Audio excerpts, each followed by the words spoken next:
Hello there. Happy New Year to you. Does seem a bit strange sharing that to you, not face to face, but Happy New Year nonetheless. Now, today we are going to pick up from the territorial theme, which was introduced to us last week by our territorial leaders. And if you're able to watch that meeting through, then that was great. But it's still available on YouTube if you want to go and visit that at the United Kingdom Salvation Army YouTube page. And this year's territorial theme is looking at covenant, this idea that we're moving forward, that we're going forward into 2021 and we're living in God's covenant. And so the next couple of weeks we're going to explore that a little bit further, and today we're thinking about God's promise and God's choice, particularly from Genesis 12 and Exodus 19, where we look at the verses in there. And so when we look in the Old Testament, which is where we find these verses, there are many examples of this idea of God's covenant. We have Noah, Joshua, King David, and there's also reaffirmations of original covenants made throughout the scriptures as well. Yet what could be said as a definitive covenant is with Israel, and this is through Moses and the giving of the Ten Commandments, if you know that story, and it really sets up then the Ark of the Covenant, which is used to carry around these 10 commandments, the 2 tablets of stone. And in Jeremiah 7:23 it says, "I will be your God and you shall be my people." And this really sums up this idea of this relationship, this covenant relationship between God and us. But if we go back further in time from Jeremiah, we find Abraham, and God makes through him both kind of a personal promise to Abraham and a universal promise to bless all humankind through his descendants, through the descendants of Abraham. And Abraham's obedience and trust in God is all part of this agreement, this covenant. And God's covenants then with Abraham and Moses reflect both his promise to humankind and his commitment to us. The covenant with Israel, through Moses, his 10 commandments and the relationship and covenant set up there, I guess has 3 key areas and ideas that sort of emerge. Firstly, that this is God's initiative, and this kind of picture of eagle's wings. Because when God asks Moses to remind the people who have been that they've been rescued from Egypt, he uses these words in Exodus 19. He says, "You yourselves have seen what I did in Egypt, how I carried you out on eagle's wings and brought you to myself." This picture of being carried out by God. And it's compelling, this image, and it's reassuring as God is with us. And Isaiah the prophet reminds us again that those who hope in the Lord will renew their strength, and they will soar on wings like eagles. They'll run and not get weary. They'll walk and not grow faint. It also underlines the initiative that God takes in choosing us first. There's this everlasting covenant. And when we explore the words of this meaning, there's significance. And there's a significant difference between the idea of like a contract and a covenant. A contract may be broken, dissolved, and of course humankind proves its unfaithfulness in its side of the covenant with God. Yet God's covenantal commitment to us is everlasting. He cannot forsake us, and his faithfulness is always there, as we see in the New Testament, reminded by 2 Timothy 2. Now there's this word hesed, this idea of covenant love. We spoke a few weeks ago about love and the different words and understandings, and this is covenantal love, hesed. It's often translated as kind of a loving kindness, of a steadfast love, of a loyal love, an unfailing love. And really this repeatedly sums up the covenant commitment of God's love to us. And it's the closest thing really we see in the Old Testament to the New Testament understanding of grace. And again, it's Isaiah the prophet who captures this reality for us in Isaiah 54:10. He says, "Though the mountains may be shaken and the hills be removed, yet my unfailing love," hesed, for you will not be shaken, nor will my covenant of peace be removed, says the Lord, who has compassion on you. This reassurance again is spoken to an unfaithful Israel at the time, a time when they were in exile. So we've had this idea of God's initiative and the eagle's wings picture, and then we see God's commandments and our obedience. Well, God's covenant is everlasting and it's faithful. It's designed to be a relationship between God and his people, to declare our love and our humble obedience to our King, and in him find our life and fullness.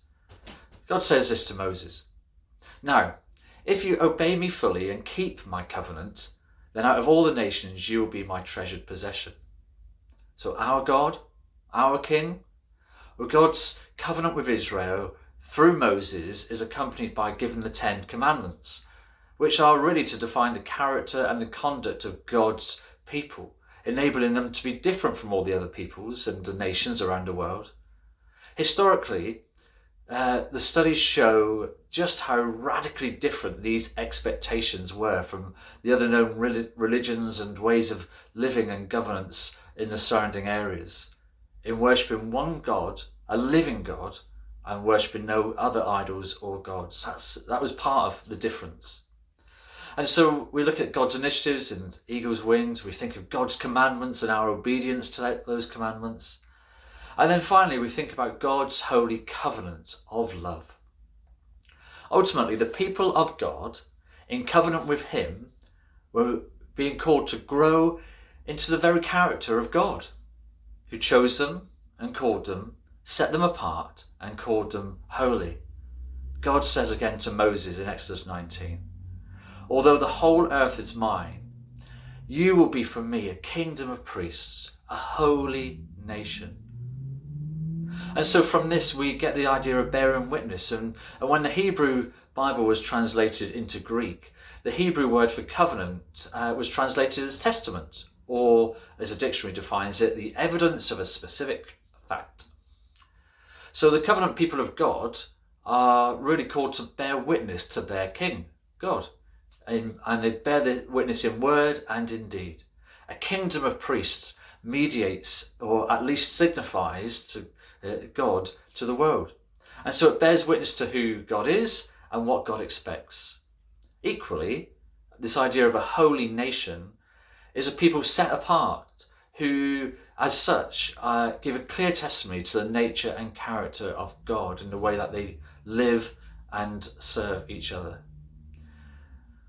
And so we then look to a generous love of our holy God.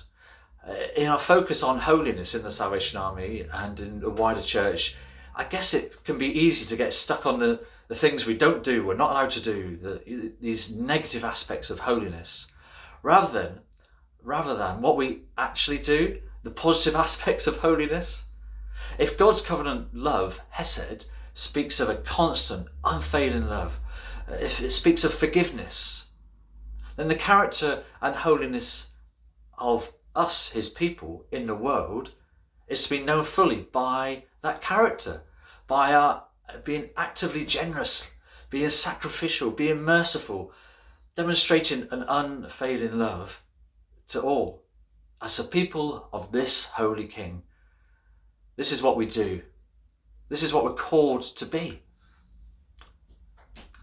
So in conclusion, while the Israelites' journey as a covenanted people reveals disobedience, times of questioning their purpose and their destiny, I guess, God himself keeps his covenant.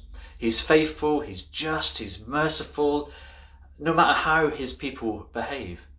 God is unchanging, and our responsibility as his people is to obey him, and this doesn't change despite the times when we fail to live up to God's holy standards.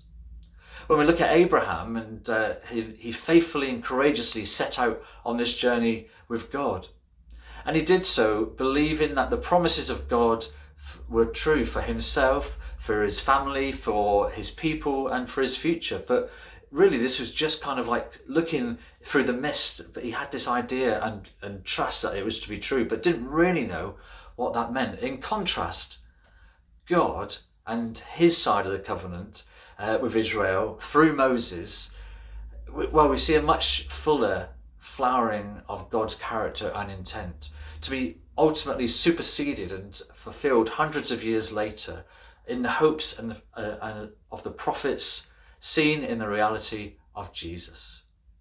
So join us next week as we look further into that.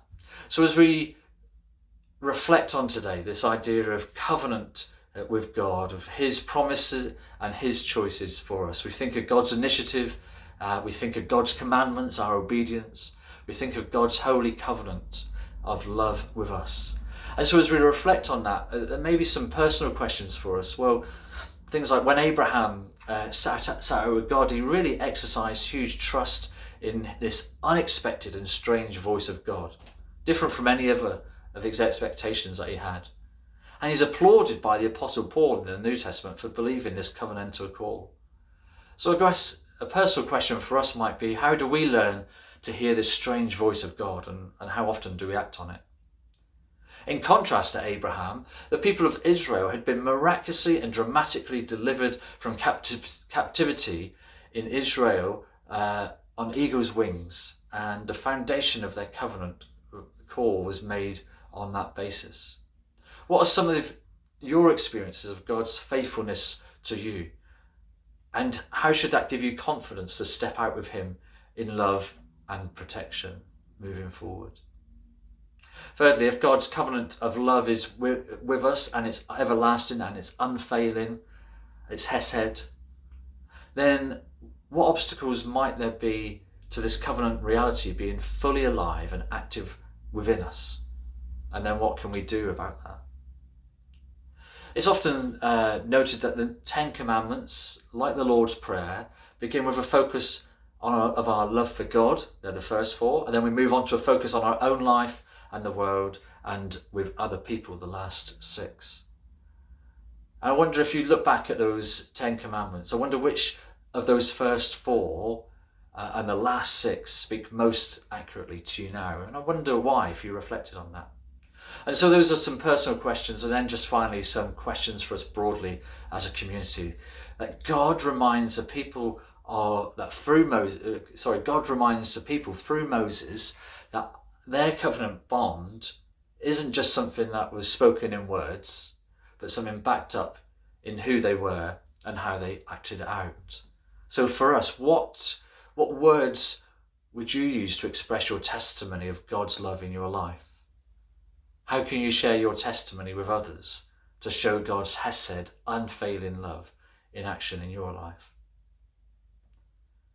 And the final question, do you know someone now whose journey reveals disobedience, maybe seasons of questioning about their purpose and their life? When the Israelites were in this situation, God kept his covenant. So how can you show those in different seasons of that God is still faithful?